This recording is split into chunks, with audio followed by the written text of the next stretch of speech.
yeroo kana doolaarri tokko qarshii biyya keenyaatti 143 fi isaa oliin sharafamaa jira. Doolara dabalatee maallaqaawwan addunyaa kanaa kanneen biroo karaa baankiitii fi karaa gabaa gurraachaatiin sharafni isaa yeroo kana maal fakkaata kan jedhu isin biraan ga'a. Akkasumas immoo sharafaa wal qabatee wantoota haaraa baay'eedha kan jiran waan ta'eef kanas isin biraan ga'a. Warroonni YouTube channel kanaaf haaraa taatan YouTube channel kana subscribe gochuudhaan maatii keenya dabalama. Maatii keenya kan taatan ammoo video kana like godhaa. Odeeffannoon kun hiriyoota keessanaa ta'u namoota biraan ni fayyada jettanii yoo yaaddan share godhaate biraan ga'a. Yeroo yerootti sharafa karaa baankiitiin haa ta'u karaa gabaa gurraachaatiin maal fakkaata akkasumas immoo jijjiiramni haaraa yoo jiraate odeeffannoo isaa jala bu'ee kan isin biraan ga'u ta'a. Kana duras akkaataa kanaan isin biraan ga'a ture. Kanaaf guyyaa har'a doolaara dabalatee maallaqaawwan biroo sharafni isaa maal fakkaata karaa baankiitiin haa ta'u karaa gabaa gurraachaatiin kan jedhu isin biraan ga'a. yeroo hundumaa oomishaalee diizaayinii addaa qabaniin maqaa kan horate Muhammad Furniture ogeeyyota gameeyyii maashinoota ammayyaa waliin michoomsee gammachuu maamilaaf hojjetaa jira. Hagicha yookaan saaloonii keessaniif tibbaaf miidhagina kan gonfachiisan soofaawwan addaa mijaa'ina iddoo hirriibaa keessanii kan dabalu sireewwan babbareedoo Furniture Muhammad irraa buffee minjaala saanduqa dhaabbii akkasumas kitchen kaabineetii qulqullinaan teessoowwanii fi minjaala biiroo fedhii hojii keessanii dabalan maamiloota keessanis hawwatan filannoo barbaadaniitiin Arabiyaan Majlis haalluuf miidhagina mana keessaniin wal simatan addummaan oomishnaa. Maal kana qofa oomisha keenya raabsuuf kan fedha qabdaniif balballi keenya banaadha. Teessoon keenya lakkoofsi tokko Shaashamannee 81 daandii asfaaltii gara duwwaa tokko geessu irra, lakkoofsi 2 Shaashamannee 81 daandii asfaaltii gara duwwaa 4 geessu irra, lakkoofsi 3 Bishaan Gurraacha iddoo oomishaa guddaa keessa 0911 72 2782 yookaan 0960 43 49 49 irratti odeeffannoo dabalataaf nuuf bilbilaa. Muhammad Furniture. Jalqabarratti kan isin biraan ga'u doolaarri tokko qarshii biyya keenyaatti karaa black marketiitiin qarshii 143 kan inni sharafamaa jiru. Karaa baankiitiin yoo ilaalle qarshii 124 fi saantiima 70 sharafamaa jira. Garaagarummaa baay'ee gidduu isaa kan jiru jechuudha. Akkuma yeroo darbe isin biraan ga'ee turetti yeroo darbe karaa black marketiitii fi karaa baankiitiin garaagarummaan isaa baay'een jiru. Baay'ee fagoo kan jedhamu naannoo qarshii 10 qofa ture. Haa ta'uti yeroo ammaa kana immoo garaagarummaan isaa adda fagaatee jira jechuudha. Kanaaf doolaarratti yoo ilaalle naannoo qarshii 20 garaagarummaa qaba. Kanaaf walumaa galatti namoonni ijoolleen biyyoota doolaaraan kaffaltiin isin kaffalamu keessa jirtanii karaa black marketiitiin sharafachuu barbaadan qarshii 143 kan inni sharafamaa jiru. Namoonni haalli black marketiin sharafachuu isin mijaa'u ta'e immoo baankiidhaan sharafachuu barbaadan qarshii 124 fi saantiima 70 jiraachuu isaa akka beektan isin jechuu barbaada. Egaa karaa black marketii kana namoota namatti garaagarummaa ni qaba. Haa ta'uti immoo garaagarummaa baay'ee kan hin qabnedha. Namni tokko 142nis kan sharafu jira, 144nis kan sharafu jira. Irra jireessi isaa immoo baay'een isaa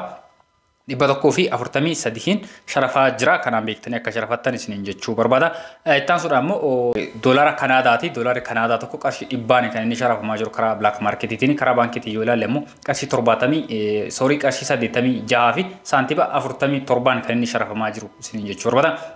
Kanaaf namoonni karaa black marketii isiniin mijoofne baankii irratti kanaan sharafamaa jiraachuu isaa beektanii itti yoo fayyadamtan gaariidha isiniin jechuu barbaada. Karaa black marketiitiin qarshii 100 jira. Ittaan suudhaan kan isin biraan ga'u doolaara Awustiraaliyaati. Doolaarri Awustiraaliyaa tokko karaa black marketiitiin qarshii 89 fi saantiima 85 kan inni sharafamaa jiru. Karaa baankiitiin yoo ilaalle namoonni karaa baankiitiin galfachuu kan immoo baankii irratti sharafachuu barbaadan keessattuu ijoolleen qabatanii gara biyyaa fa'aa dhuftan haalli isin mijoofne yoo ta'e karaa baankiitiin sharafachuu barbaadan qarshii 77 fi saantiima 6 sharafamaa jira. Isas gamanumaan akka beektan isiniin jechuu barbaada. Ittaan sun ammoo sadarkaattaan warra isin biraan ga'u yuuroodha. Yuuroon tokko karaa black marketiitiin qarshii 149 sharafamaa jira. Isuma kana gara baankiitiin yoo ilaalle qarshii 129 fi saantiima 70 sharafamaa jira. Kanaaf isa yeroo darbeerra yookaan immoo isa torbee lamaan dura isin biraan ga'e irra gatiin isaa karaa black marketiitiin haa ta'u karaa baankiitiin garaagarummaa qaba yookaan immoo dabalameera isiniin jechuu barbaada. Kanaaf karaa black marketiitiin sharafachuuf yookaan immoo sharafa isaa karaa black marketiitiin meeqaan jira kan jedhu beekuu namoonni barbaadani. Haa ta'u namoonni sharafachuus barbaadan 149 jiraachuu isaa akka beektan isiniin jechuu barbaada. Kanaaf odeeffannoo kana argachuuf baay'ee rakkisaadha. Karaa baankiitiin yoo ta'e argachuu dandeettan salphaadha. Odeeffannoo isaa kan immoo sharafni isaa meeqaan akka oole karaa black marketii argachuudha baay'ee rakkisaadha waan ta'eef karaa black marketiitiin odeeffannoo kana kan kana fakkaatan kan biraa qarshiiwwan yookaan maallaqaawwan ani isin biraan gahaa jiru kanaaf kan biyyoota biraa soo barbaadan karaa lakkoofsa bilbila asirratti argaa jirtan kanaan bilbiltanii karaa keessatti isin gaafachuu dandeettanii karaa keessan ittiin kan isin deebisu ta'a ittaan suudhaan ammoo akka ammaa kanatti viidiyoodhaan waraabee guutuu keessaniif kan isin biraan gahu ta'a isin jechuu barbaada ittaan suudhaan paawundiidha paawundii yeroo amma viidiyoo kana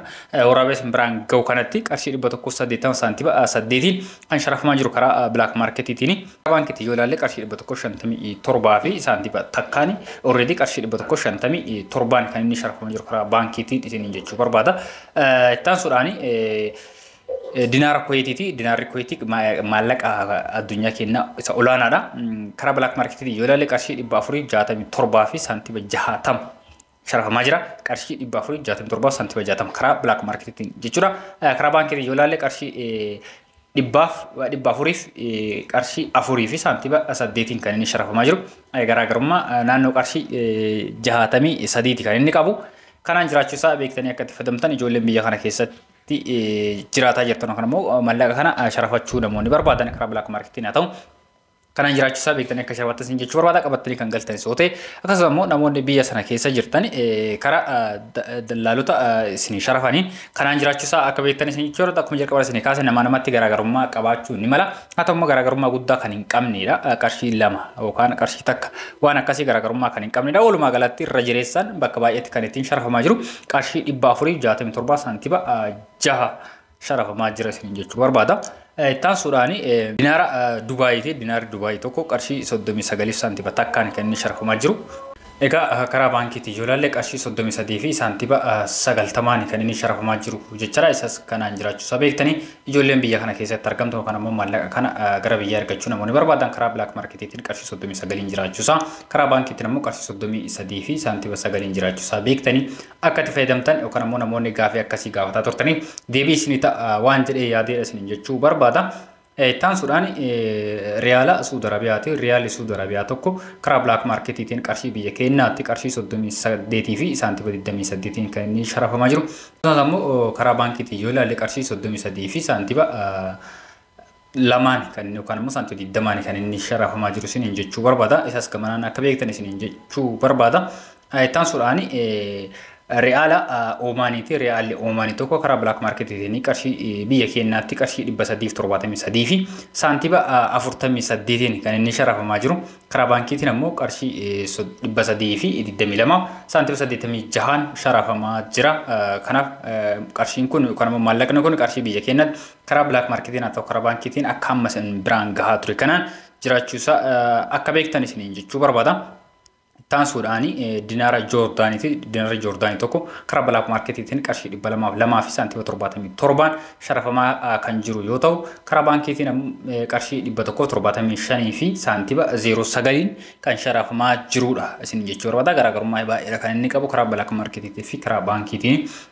ittaan suudhaan dhumarratti kan isin biraan gahu dinaara Bahreeniiti dinaarri Bahreeni tokko karaa black marketiitiin qarshii biyya keenyaatti qarshii 387 fi saantiba 84 kan inni sharafamaa jiru yoo ta'u karaa baankiitii yoo ilaalle qarshii 330 fi saantiba 37 sharafamaa jiraachuu isaa beektanii akka itti fayyadamtan isin jechuu barbaada egaa kabajamtoota fi jaalatamtoota hordoftoota keenya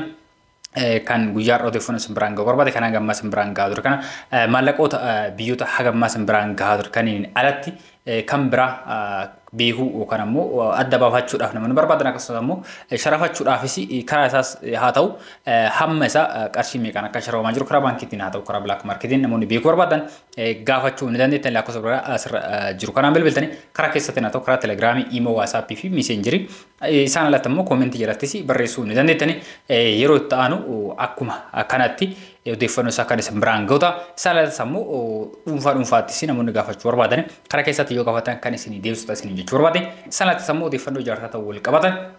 akkasumas ammoo biyya keenyatti gosa hojii kamuu haa ta'u irratti hirmaachuu barbaadan qarshii hammamiin jalqabu akka dandeettan bu'aan isaa maal fakkaata akkamitti ammoo hojii sana geggeessuu dandeenya hojjechuu dandeenya kan jedhu odeeffannoo fi kiyyaa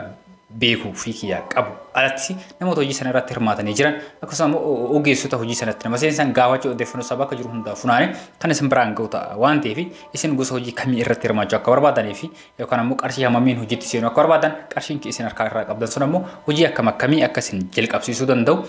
odeeffannoo isaa kan isin biraan gahu ta'a waan ta'eef gaafii gaafachuu qabdan yookaan ammoo waan gaafii isinitti ta'e kamu gaafadhaa isin jechuu barbaada. Sanatti ammoo biyya keessaa ta'u biyya alaa namoonni jirtani meeshaalee mana keenya keessatti fayyadamuu dandeenyu akkasumas immoo biiroolee garaagaraatiif hojii dhuunfaa ta'u hojii dhaabbatan hojjechuu barbaadan yoo jiraate meeshaalee bu'aa farniicharaa ta'an kamu gatii isaa fi odeeffannoo isaa eessatti argachuu akka dandeettan hamma eessaa akkasiin geessuu danda'anis yeroo yerootti kan isin biraan ga'u ta'a waan ta'eef isas gaafachuu ni dandeettani sanaatis immoo YouTube chaanalii kanarra